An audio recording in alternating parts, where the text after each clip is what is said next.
Okay, hello everyone, and thank you so much for joining us for this month's Black History Series presentation titled For Friends and Family, Social Organizing in Late 19th Century Amherstburg with Master Student Max Bennett.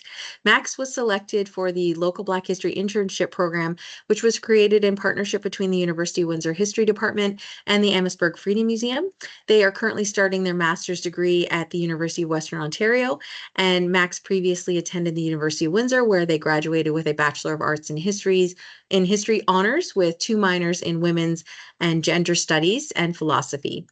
Before we begin, I just ask that while Max is speaking, if you could please turn off your camera and mute your microphone, just so that it doesn't distract the speaker. Following their presentation, there will also be a question and answer period, so just type in your questions in the comment section or raise your hand and I will call on you. At this point, you are more than welcome to turn on your camera and your mic. And one final note, if you would like to support programming such as our Black History Series, you can donate by going to our website, amherstburgfreedom.org. And now let's get started. I'm going to pass it over to Max. Thank you so much, Max. I know you're starting your master's and it's been a very busy week, so I appreciate you taking the time to do this today. Oh, no problem at all. Thank you so much, Lorene, for that introduction. Hello, everybody. Yeah, so I'm Max Bennett. I am or I guess was the local Black history intern from the University of Windsor. Thank you so much for joining us today, and thank you to anybody else, or welcome to anybody else who's watching this at a later date. So getting into it, I am just going to go quickly over my personal journey leading into and then through designing this exhibit, what the objectives of it were, and what I hope for it to go in the future. And then I'm going to actually go through some aspects of the exhibit in more detail, and then we'll open up to questions at the end. All right. So, as far as my journey goes, I'm from Windsor. I grew up in Windsor, and I've always had a pretty big interest in local history. In many ways, it's what got me into history as a discipline. Um, I did my undergrad at the University of Windsor, and I just graduated this past April. So yeah, I'm fresh into my master's program, continuing here at Western. Um, I was really excited to be able to see that there was an opportunity available to contribute to local history before I left Windsor. So it was really excited to be able to get into this. I heard about the internship through Dr. Greg French.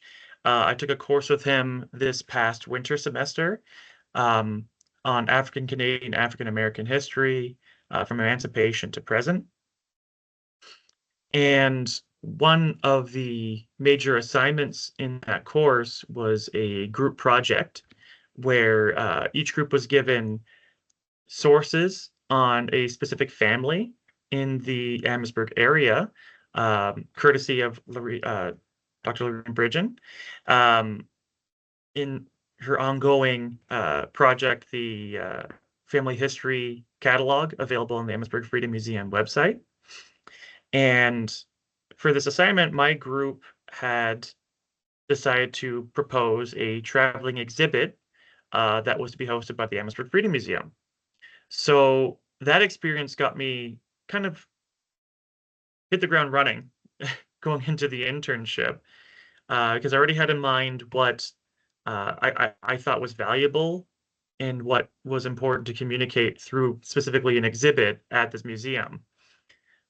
My group and I realized when we were trying to, organize and communicate this specific history of an individual family, we realized it was impossible to do that without talking about that family's context and the community and how and the relationships they had formed within that community.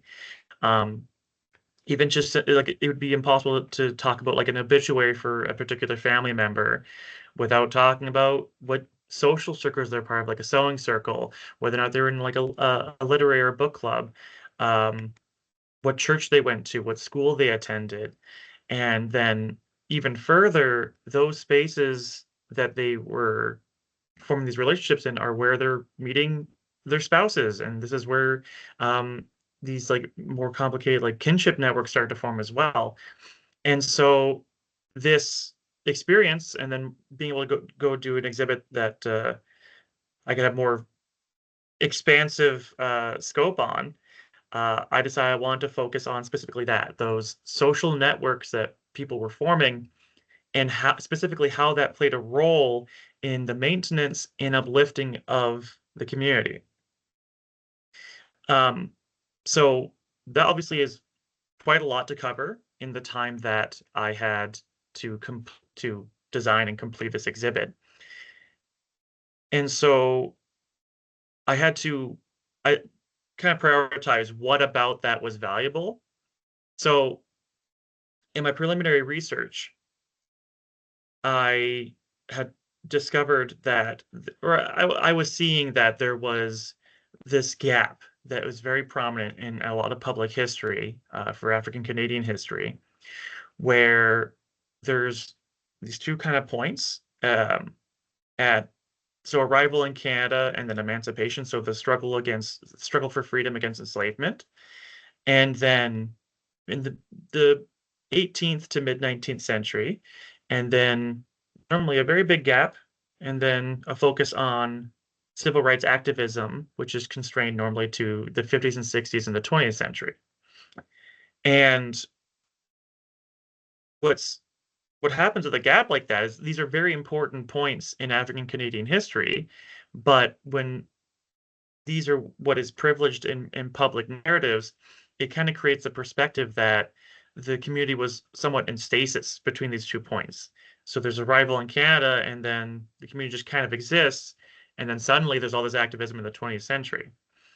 And so what I want to show that existed in this gap was this foundation of skill building that resulted in that activism that prepared the community to be able to carry that out, and what kind of process took place in order for that to happen. So I'm going to show here, these are two images of the same school, and you can see the taller figure here is both John H. Alexander. This is the King Street School, and what I think is important about these images particularly is it shows us a lot of these aspects of what I'm trying to talk about. So it's like a locally maintained school. We see that John H. Alexander is teaching this big class of students. So he's influencing, or he's preparing them, setting them up for success later in life, and teaching them whatever skills that they view as valuable in order to do that. And the space that he's doing it in, like the physical building he's doing it in, is also a place where clubs such as the Amherstburg Literary Association is hosted, and he's also a member of that club. So there's all these intersections going on that is a result of these social networks, and that the community is maintaining this building, the community is literally inhabiting it, and then they're also using it to organize. And that plays into preparing the next generation to be able to carry on that work and improve the material conditions, and argue for improved social conditions in Canada. And so that's a major theme of the exhibit, is skill building and sharing. And so what I had arrived at is I realized that focusing on social organizations specifically was the most effective way to communicate this particular development in the late 19th century. So even though there is a very expansive network of people organizing in churches, what schools are going to, who they're related to, what their kinship network is, the organizations that they're forming, it represents an intersection of all these different networks, but then also how these skills play into the building up of this community. So it's also important to remember that this is an intergenerational process. So in some of these clubs, literally parents are attending with their children So they're both learning these skills together, and then and also like there's parents teaching it to their children in these spaces. But there's also youth clubs that are specifically organized to um, instill these skills in young people who we see through their frequent participation want to be involved in the community, want to be engaged in fundraising for churches, for schools, in um, being participating in public discourse on political issues. Like they want to be involved. And going even moving forward, we have to be conscious of like the time period we're in. We're in the late 19th century, and the idea of gender and gender roles in activism is, you know, a very crucial aspect to how these organizations are formed and what kind of practices they subscribe to. So late 19th century, there's suffragist movement going on. There is greater call for women to participate in activism. There's within Black communities, specifically in North America, there's a greater call for women to participate in activism, advocating for the Black community. So even exemplified by, I'll discuss this later in this presentation, but the Frederick Douglass Self-Improvement Club was in Amherstburg, literally organized by Mary Roberts Tate, who was a prominent activist in Michigan, who frequently advocated for women's participation in Black activism. So these are examples of the network diagrams that I had developed to visually communicate these networks. Um, these are still images right now. I'm going to go into a more in-depth demonstration of them in this recording. But this is just a look at them right now to see like how many people are involved, all these different intersecting organizations, how churches play a role in what spaces these organizations are being organized in. And what is also important about that diagram is that it is something that can be built upon in the future, can be regularly updated. And I think it's important for this project because, again, I can't emphasize enough, this is not a complete history of social organizations in Amherstburg, let alone community networks in Amherstburg. Um, this is an ongoing project, and I view history as this living thing that we all work to maintain. And so what I would love for this project going forward is to see it built upon and see this network, this online resource be something that can be accessed by any visitors to the museum so they can get like this much broader image of how these people's lives and experiences intersect with each other and how that is fundamental to the maintenance and then uplifting of the community in Amherstburg. And in line with that, I would love to see descendants of individuals discussed in this exhibit being able to add their own perspective to this. Um, the sources that I was working with for this exhibit was largely limited to newspaper articles, minute books, so stuff that's a bit more like official. And it would be awesome to see if there's any like stories that people have from their great grandparents that was passed down of their participation in these groups, what they got up to, what kind of experiences they had there, and then also even generational stories about how those skills played into uh, the development of their family. Like a prominent member in a few different groups actually is Dallas Rogers Davis, who was a very prominent lawyer, uh, and uh, there's a few McCurdy's that are in a few of these groups as well, and that family went on to be community leaders.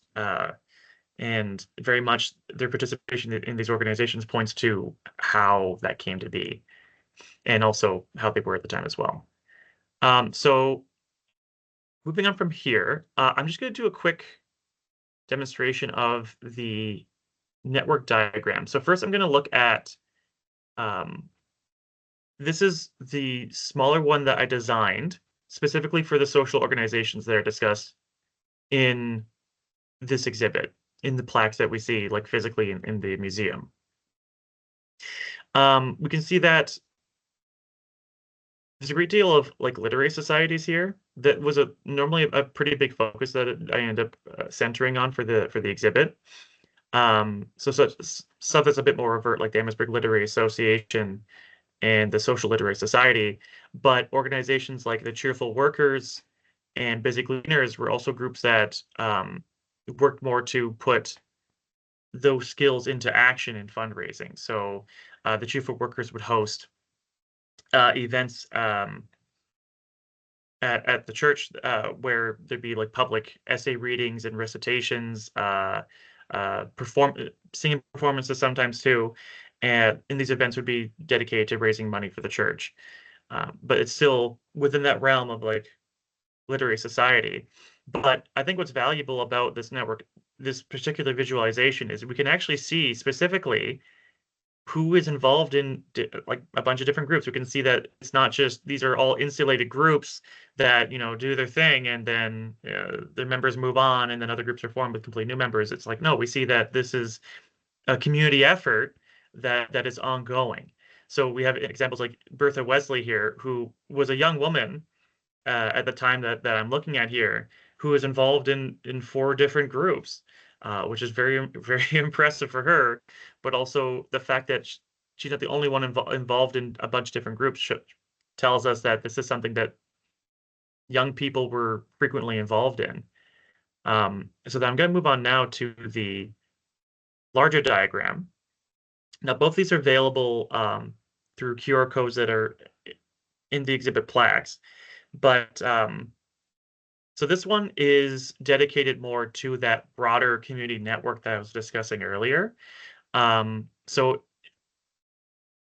I think here, and again, this isn't like a complete diagram yet, or probably never will be, but we can see like the scale of this, like how many connections there actually are between these people, the spaces they're existing in, the institutions that they're contributing to. And then also on this particular webpage is descriptions of each organization.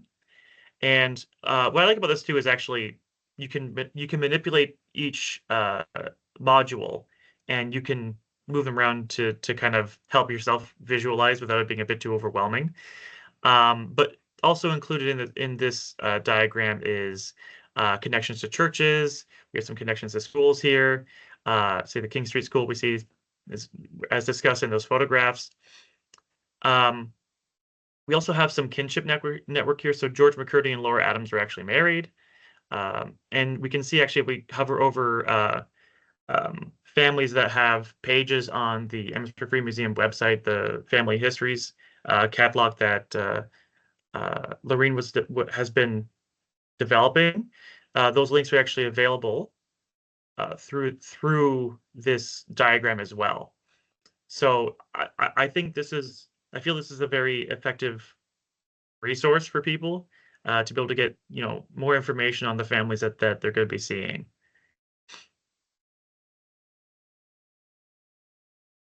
And moving on from here. So for the exhibit, I just want to discuss briefly like some background information going into this. I don't want to give the impression that the late 19th century is like the only notable part of, or only notable period in Amherstburg's history. The Black community in Amherstburg was sizable well before this. So there was freedom seekers moving to the region in the 18th century, throughout the 19th century, and there was a big boom in the mid-19th century. There was a passing of the Fugitive Slave Act in the United States that made it legal to abduct freedom seekers in northern states. to force them back into enslavement in the South, in states that where it was legal. And we see that by the mid 19th century, um, Amherstburg's Black population expanded to be near about half of the town's population. So this very sizable African Canadian community had formed, and coming to Canada and didn't necessarily like alleviate social and material insecurity and discrimination. So institutions like churches and schools had to be formed and maintained internally. So this process of social organization that I've been talking about isn't just something the community does to improve their conditions, even though it is also an existential act. It's existential work for them as well. And so that's why it is so crucial to form like these networks of action that we see manifested through these social organizations. And yeah, so I also want to thank very quick. So Lorene and Greg for the help with this project, and then also the Department of History at the University of Windsor for supporting the internship, and Dr. Nelson for supporting the internship. And so, yeah, literary societies. I mentioned these earlier, and they end up getting a lot of focus in the exhibit. So literary societies, it might be a term that's it brings to mind something a bit more kind of like a formal, yeah, like a formalized book club. This isn't necessarily what they were, but it is important to remember that, or this is like a great starting point to keep in mind. Yeah.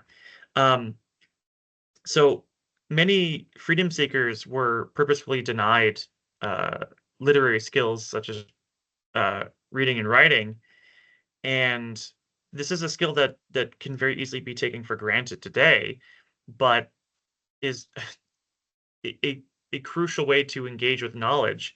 And knowledge is a very powerful thing. And even going beyond that, being able to engage with writing or written text uh, is fundamental engaging in a lot of arguments. And so the skills aren't that are expanded upon in these clubs aren't just strictly reading and writing and strictly learning how to engage with text. It's also learning how to debate, how to argue, how to um, how to platform yourself and argue against hegemonic ideas that were fundamental in perpetuating discrimination towards Black communities in North America. And so these were prominent in the United States, but they also existed here in Canada for very much the same reason. Discrimination existed here as well. And the need for the community to be able to um, challenge dominant ideas was fundamental and central to this existential work. So the earliest group that I discuss here is the Amherstburg Literary Association, which formed in 1881. And this group, what is reported in the Amherstburg Echo, which is a major resource I use to gather information on them, were participating in or would host debates between members, and they would often be talking about major political ideas. So, like, what is a moral good or bad for society? What form of government is the most effective? Is it a monarchy? Is it a democracy? Is it a republic? And so, when this is why I want to get away from the idea of like book club, where it's more for fun. These are people who are gathering to discuss political philosophy, and that's a very different context, I think, or a very different understanding from something like a book club, and much more relevant to something like political activism, which is what these clubs are meant to be preparing their members for. Um, and what's cool about this club as well, actually, is that, or this organization as well, is that some of its members were attending with their children. So we see that this is a picture of NASA McCurdy. He was attending with his son George McCurdy. There's also Ralph Adams and his son Augustus Adams. And so we see from that that intergenerational process I was discussing earlier. And we see actually too that sometimes they're debating against each other, which is kind of interesting as well. So maybe a little bit so maybe a little bit strife within families as well. We see a little bit more of that family history poking through here. And I don't want to also act like this is a men's only club. These aren't. Women are participating in this group and in the following literary association I'm going to talk about. But their roles in the group is sort of unclear. They're reported on mostly in doing essay recitations, sometimes singing, doing readings for the group. And so we see that there definitely is like a different role that's expected of them in this kind of organization. And in the Social Literary Society, which is founded a few years later, in 1894, women are formally much more prominent. So they're given or they're taking leadership positions. So they're listed as officers, but they're this is important to remember too. This is at the same time where we're seeing more women participating in activism, greater calls for women to participate in activism. So what's important about this club too, and I think important about these officer positions, is it shows that Amherstburg is also not insulated from that broader network of activism across North America. They're engaged with these broader movements, and this plays into how they are organizing as well at the time. It's not clear how much these officer positions changed practice in the club. This club was much less reported on than the Amherstburg Literary Association. We do see that they were participating in debates, actually against other literary associations from like Colchester in 1895. And but reports on women's participation in the club is largely similar to the Amherstburg Literary Association. So we also see that there's like this development going on, but it's not necessarily like a stark change. So suddenly, everything about how organizing has changed, and women are in precisely equal roles, right? So we see that there's also this development going on that's a lot more gradual, and we see playing much more of a prominent role in the 20th century. So here's the cheerful workers, which I discussed briefly before. They are important, but since I discussed them before, I want to move on, I think, a bit more to the busy gleaners. This is a junior detachment of the cheerful workers. And they were a pretty active group. We see I have an example here in August of 1889. The group hosted a concert that gained over $23 for the church at a ticket price of 15 cents. So it's also important to keep in mind like what kind of currencies we're looking at here. This is the late 19th century, so very very different concept, like different value of currency going on. So this is actually quite substantial. Events by the cheerful workers received generated in 1887 $9. So $23 from this group is actually pretty significant. And there's multiple examples of this kind of success with their events. And as a youth detachment, we see that they also had really high participation. They did charge a monthly membership fee. A few of these organizations did, and we see that so they would charge 5 cents to join up, and then 2 cents as a monthly fee. And in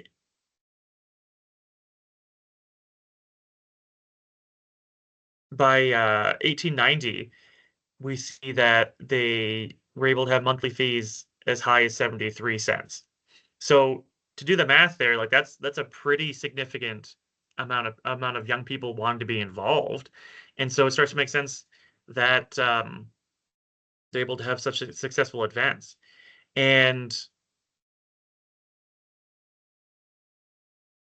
what we discussed earlier, so we see Bertha Wesley here and Ella Holt and Lena Adams, is that many of these many of the young people who are involved in this group are also involved in other groups. So they're taking skills that they're learning elsewhere and they're applying them here, or vice versa. And so uh, this like practice of social organizing is, manifested in like real action in the community, and we see that through I think the Busy Gleaners here, which is one of my favorite organizations to cover for this work. Oh, so the Oxford Club. This is actually an interesting group as well. What I've been discussing so far is something that I think we would be more familiar with as concepts of mutual aid. When we talk about, raising funds for a church or for a school, that's something that we're much more familiar with as like social work and social organizing. The Oxford Club is actually a performance troupe, or kind of like a theater troupe. So they're not necessarily doing stuff like, we're hosting specifically a fundraiser that is hosted at the church and for the church. They're doing these larger they're doing comedy skits, they're doing dramatic dialogues, they're doing music. They are still doing readings, which is consistent with other clubs. And they also gained a major reputation in the Detroit River region. They were actually attracting performers and audiences from Windsor, and then also from across the river in Detroit. And this is a bit different than what we think of as like specifically like social action. And yeah, so I have an example here too of them getting as high as over $36 for their one of their performances, and ranging from 15 to 20 cents for admission.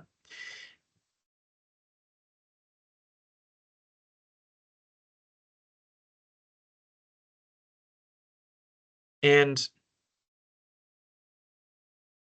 we see that they were so popular that they took a break for a while, and once they did like a return performances in the latter half of the 1890s, that they got reported on the Echo. It was quite a buzz at the time, and in that event they did actually raise proceeds directly for the Nazarene African Methodist Episcopal Church. So just looking at time here. So I can move on here. So I'm going to quickly touch on the Lincoln Lodge. So this is actually Amherstburg's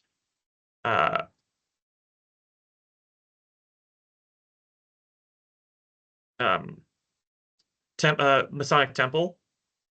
So this, what I think is crucial about this is the Lincoln Lodge, and then subsequently I'm going to talk about the Frederick Douglass Self-Improvement Club, focus a lot on respectability. So the reputation and presentation of the community. The Lincoln Lodge is primarily concerned with masculinity.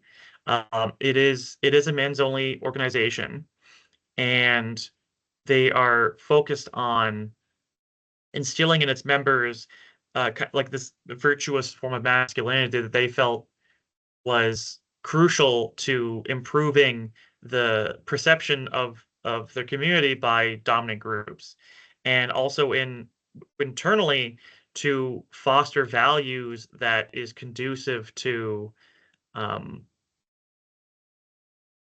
to that social work that helps uplift the community. So they want their members to be professional. They want them to be respectful. They want them to be um, honest and kind. Like they want them to have these values that is helpful for the community. And they there is a women's detachment of this as well, um, which is called the Order of the Eastern Star. Uh, they and much as we saw in something like the Amherstburg Literary Association, where there's women's participation in a capacity, here it's still a man that's the liaison between that group and the Freemasons. But there was connection with women as well. It's not exclusively men only all the time. That's specifically the Freemasons it is, but in this broader network, there's also a women's group that they're cooperating with. And then so the Frederick Douglass Self-Improvement Club, which I've mentioned a few times now, this is a club for young women, and is similarly geared towards respectability. This is the one that I mentioned before, being organized by Mary Roberts Tate from Michigan. And we see that what was valuable here or what was the values that they see as being important to instill in young women here, was firstly to be able to organize formally. So the minutes book for this group is actually quite interesting because you can tell that there are some younger members writing in the book. And they're organizing themselves like these much more formal clubs where they have officers, they have a minutes book taker, they collect fees, they have rules on voting, they have rules on attendance and membership, and there's also rules for the club that um, are less formal and more geared towards respectability, as I said, such as members being required to explain to the group uh, why they're out at night if they're seen out unaccompanied by someone. So we see there's also these values that aren't necessarily, what we would associate with activism, that is still relevant to individuals participating in these groups, to facilitating the activism. Okay, so I'm a bit trying to keep on time here. So these are the two QR codes. On the left, we see is the one for the larger network diagram I had covered earlier, and on the right is the link to the social club's network diagram. And I'm going to switch just quickly once more. I want to give us enough time to have a Q&A. Here are the picture plaques that I have available for the exhibit. They're alongside these more text plaques in the exhibit. This first image here is the minutes book from the Busy Gleaners, so that junior detachment of the cheerful workers that we discussed more in detail earlier.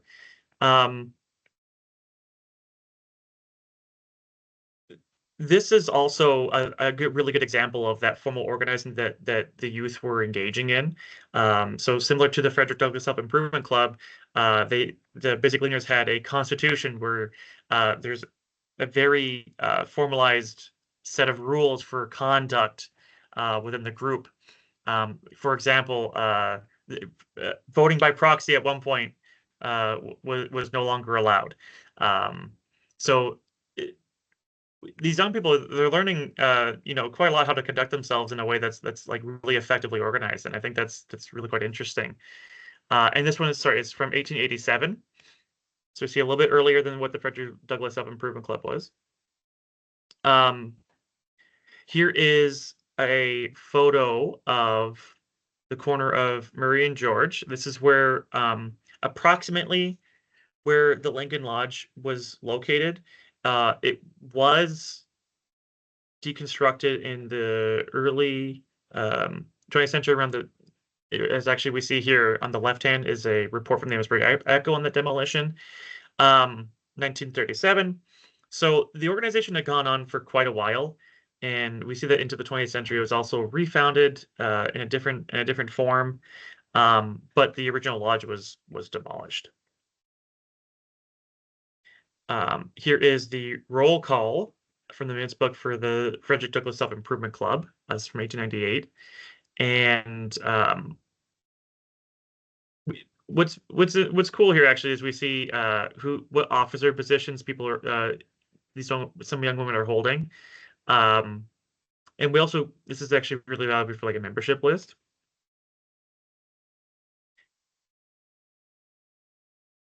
And here is the image that I actually showed in the presentation of John H. Alexander and his students in front of the King Street School. I might mention it earlier, but I want to make sure. So the King Street School also is where the Amherstburg Literary Association was hosted. Right, and okay, yeah. So again, thank you so much for everybody for attending today, and anyone who is watching after the fact. I hope this is informative. I hope you everyone checks out the diagrams and gets to sink their teeth into this.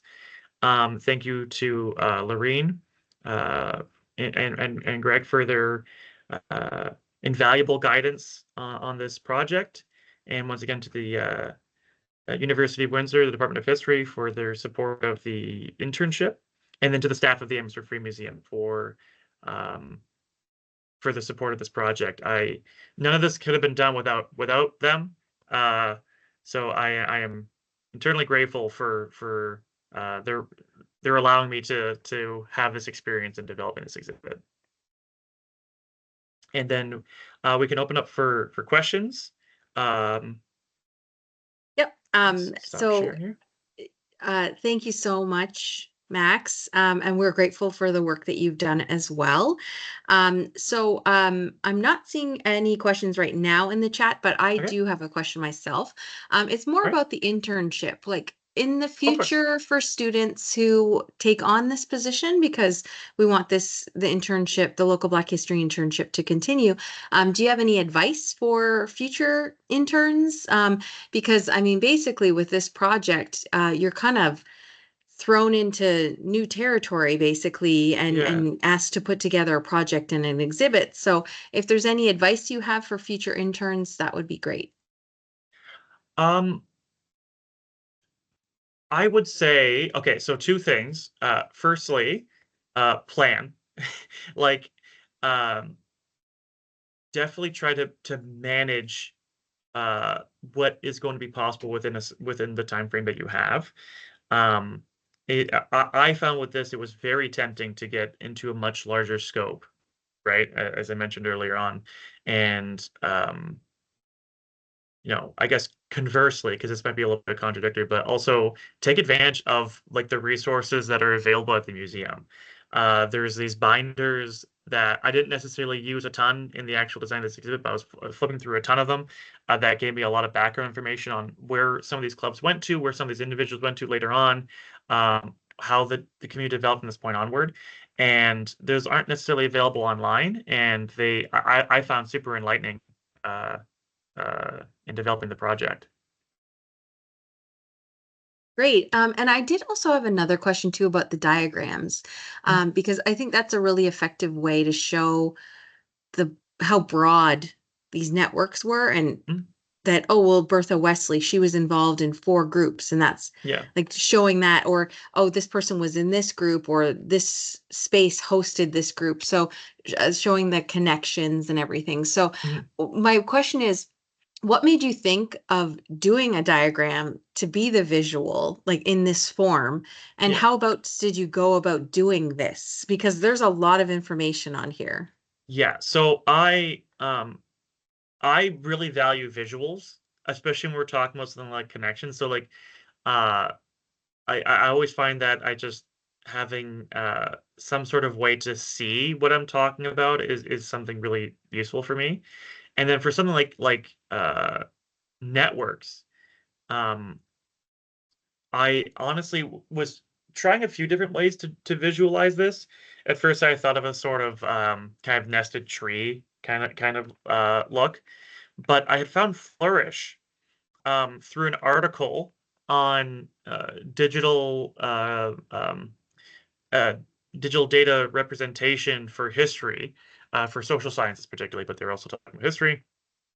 Um, and I played around with it. I found like the features on here were super useful. And once I saw like how this was looking, I'm like, okay, this is like perfect. Like this can show literally um, exactly what people might want to be, like, say if they're hubbing, if they want to look at these two different groups, if they want to look at this individual. Um, and I found that it was clear enough that it would be visually interesting, which is also, I think, important. But still shows like the scale of how many of these connections. So it was kind of like this kind of process of like trying to figure out exactly how uh you know this would be accessible still, I guess, and how people in social sciences and arts are using this technology to uh um communicate their research. And I think too, you mentioned the word accessibility. I think that this diagram does make the information accessible, but when you first look at it, you're thinking, wow, that's a lot of names and a lot of Yeah, people. But I think it's good that people might have a sense of being a little overwhelmed at how much there is, because it shows effectively how much activity was going on at the time and how many yeah, people were being involved of all ages, yeah, and connected through their families. So I think that it's an effective way to again make it accessible, but also to show, look at how much was going on at the time. yeah. And again, this looks like a lot. This is just scratching the surface of of who's involved and what kind of organizations are existing at the time too. Um, yeah, there's so much to talk about here, uh,